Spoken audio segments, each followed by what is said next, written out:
आज बात करते हैं हिंदी की मशहूर लेखिका मन्नू भंडारी के बनने की कहानी के बारे में। तो भंडारी के लिए इसका जवाब छिपा था संघर्ष और आत्मखोज की एक कहानी में।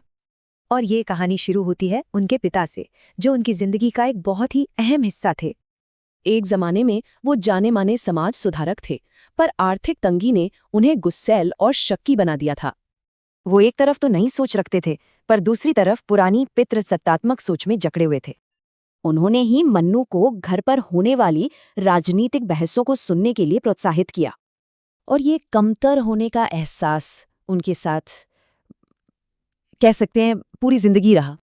उनकी हिंदी प्रोफेसर शीला अग्रवाल एक बहुत बड़े बदलाव की वजह बनी। उन्होंने सिर्फ साहित्य पढ़ाना नहीं, बल्कि एक्शन लेना सिखाया। मतलब अब विचारों की दुनिया बाहर की असल दुनिया में भागीदारी चाहती थी। वो भारत की आज़ादी की लड़ाई के सबसे जोशीले दौर के बीच बड़ी हो रही थीं। कहते हैं कि प्रोफेसर के शब्दों ने उनकी रगों में बहते खून को लावा बना दिया था। सार्वजनिक जीवन में उनकी ये सक्रियता पिता के उसूलों से सीधी टक्कर थी। उनके पिता को अपनी बेटी की हंगामेदार गतिविधियों के लिए जवाब देने बुलाया गया था। वो गुस्से में कॉलेज के लिए निकले, ये मानकर कि आज तो बेइज्जती होनी तय है। वहां प्रिंसिपल ने बताया कि कॉलेज पर उनकी बेटी का कितना बड़ा असर था। ये एक तरह से प्रिंसिपल का हताशा में किया गया इकरार था।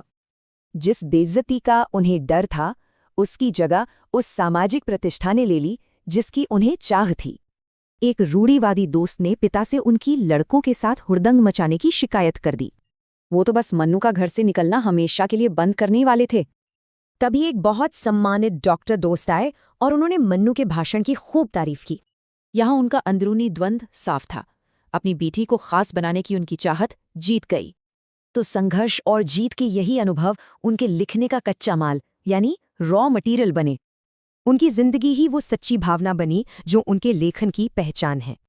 भंडारी की कहानी दिखाती है कि गहरे से गहरे संघर्ष से भी एक कितनी शक्तिशाली आवाज उभर सकती है।